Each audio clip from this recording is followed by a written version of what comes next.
Hello, teaching aptitude में आज हम देखने वाले हैं सूक्ष्म शिक्षण, मतलब कि माइक्रो टीचिंग। माइक्रो टीचिंग जो है, आप जिसने भी बीएड किया होगा बच्चों, वो जान रहे होंगे कि माइक्रो टीचिंग या सूक्ष्म शिक्षण जो है वो क्या है। माइक्रो टीचिंग हम कब करते हैं? तो माइक्रो टीचिंग प्रायः जब हम एजुकेशन या बीएड कर रहे होते हैं तो कॉलेज में अपने फेलो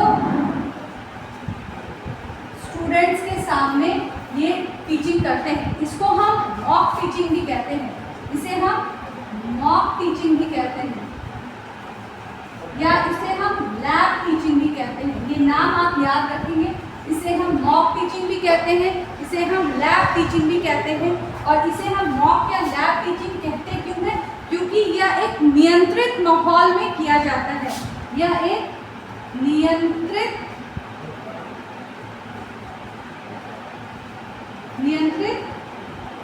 वातावरण, विच मीन्स एक कंट्रोल्ड इन्वायरमेंट में किया जाता है। इसे हम कंट्रोल्ड इन्वायरमेंट क्यों कह रहे हैं? क्योंकि ये कॉलेज में हम तैयारी करते हैं, अपने फेलो स्टूडेंट्स के सामने हम मॉक टीचिंग करते हैं, और मॉक टीचिंग को ही हम लैब टीचिंग कहते हैं या सूक्ष्म शिक्षण कहते हैं। तो ये 3-4 इम्पॉर्टेंट टर्म्स हैं जो मैंने आपसे इंट्रोड्यूस किए। मॉक टीचिंग, माइक्रो टीचिंग, सूक्ष्म शिक्षण, mock and your lab teaching, ये चारों ही एक ही बात है। चलिए अब हम जानते हैं कि इसकी शुरुआत कब हुई थी। तो बच्चों 1963 में एलन, ये एक अमेरिकन थे, स्टैनफोर्ड यूनिवर्सिटी है अमेरिका में।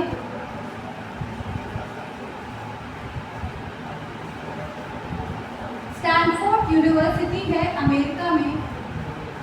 अमेरिका में यहाँ पे पहली बार माइक्रो या सूक्ष्म शिक्षण का डेमो दिया गया था। ये पहली बार एक्सपेरिमेंट जो है ये स्टैनफोर्ड यूनिवर्सिटी में एलन के द्वारा 1963 में किया गया था।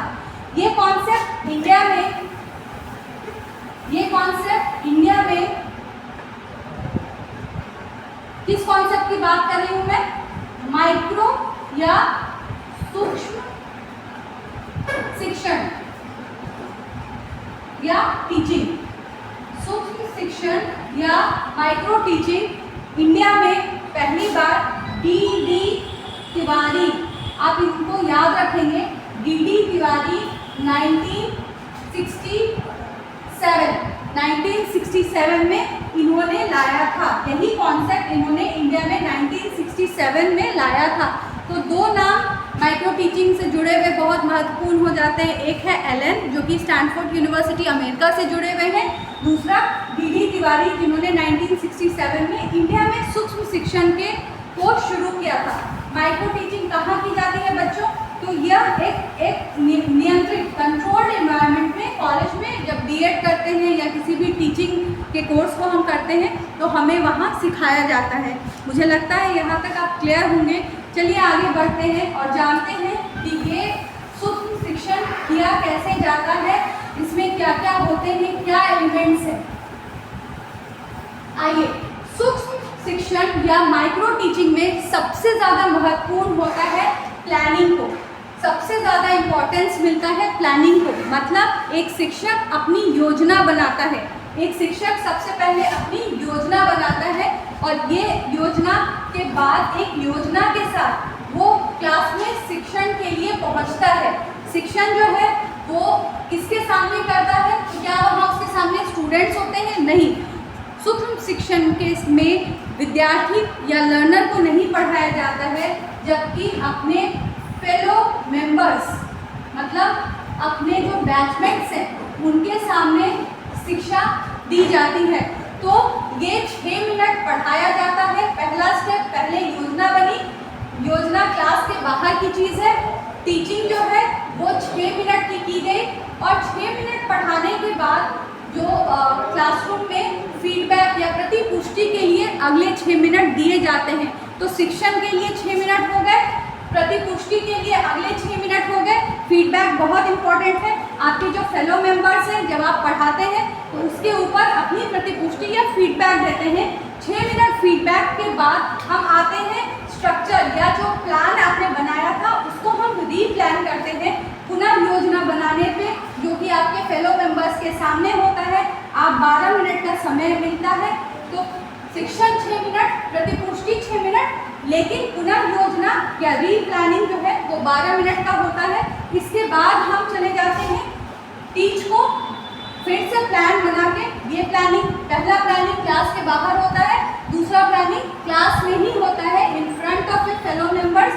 उसके बाद आप रीटीच, फिर से आपको 6 मिनट मिलते हैं जहां आप पढ़ाते हैं, और फिर पुनः प्रतिपुष्टि जो है री-फीडबैक आपको 6 मिनट का मिलता है। और इस प्रक्रिया को हम कहते हैं सूक्ष्म शिक्षण या माइक्रो टीचिंग।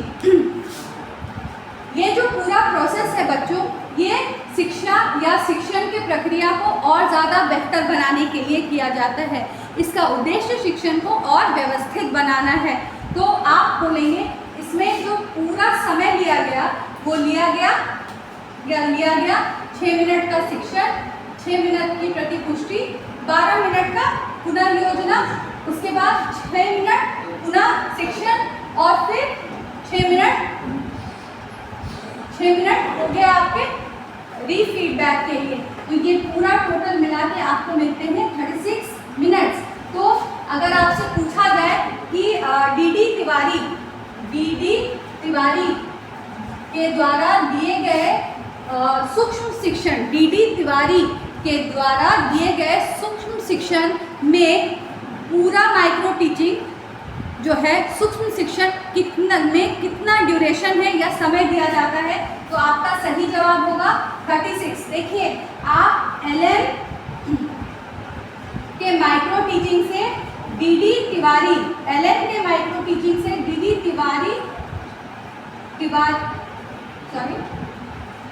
तिवारी के टीचिंग को कंफ्यूज नहीं करेंगे। एलन साहब के मतलब जो अमेरिका में सूक्ष्म शिक्षण किया जाता है या माइक्रो टीचिंग की जाती है, उसमें टोटल जो मिनट्स मिलते हैं वो 45। तो आप ध्यान देंगे, अगर एलन के द्वारा दिए गए माइक्रो टीचिंग की बात हो रही है, सूक्ष्म शिक्षण की बात हो रही है, तो आप 45 मिनट को टिक करेंगे। वहीं अगर डी तिवारी के द्वारा दिए गए टाइम पीरियड में माइक्रो सूक्ष्म शिक्षण की बात होगी तो टोटल जो है वो 36 मिनट का समय मिलता है। हमारा एनसीईआरटी जो है एनसीईआरटी 36 मिनट को ही मानते हैं। तो अगर भारत से के संदर्भ में या भारत से जुड़ा हुआ कॉन्सेप्ट आपसे पूछा जाए तो आप चिन्हित करेंगे 36 मिनट को। लेकिन अगर कहीं मेंशन कर दिया जाए, अगर 36 का ऑप्शन आपको ना दिखे एग्जाम में, तो आपका जो सही ऑप्शन होगा वो होगा 45 मिनट। यह पूरा जो है वो कंट्रोल्ड इन्वायरमेंट में किया जाता है, इन विट्रो है, इन लैब है, इसीलिए इसको मॉक सेशन भी कहा जाता है, जिसमें आप यहाँ पे देखेंगे कि ये जो प्लानिंग हो रही है इसका समय हमने नहीं जोड़ा है, क्योंकि ये क्लास में आने से पहले का योजना है बच्चों। ये क्लास से पहले शिक्षक जो है वो क्लास में आने से पहले ये योजना बनाता है कि कल मैं क्या पढ़ाने वाला हूँ। इसलिए योजना या प्लान के लिए ये 36 मिनट में जगह नहीं है। जगह किसमें है? क्या रीप्लान पुनः योजना को है? तो जी बिल्कुल है। क्या योजना को है? तो ये शब्द को ध्यान रखें, इन टर्म्स को जाने। और आई थिंक ये जो पूरा कॉन्सेप्ट है ये आपको समझ में आया होगा कि हम सूक्ष्म शिक्षण या माइक्रो टीचिंग किसे कहते हैं। क्लास सुनने के लिए बहुत बहुत धन्यवाद। आई होप आपको समझ में आया हो।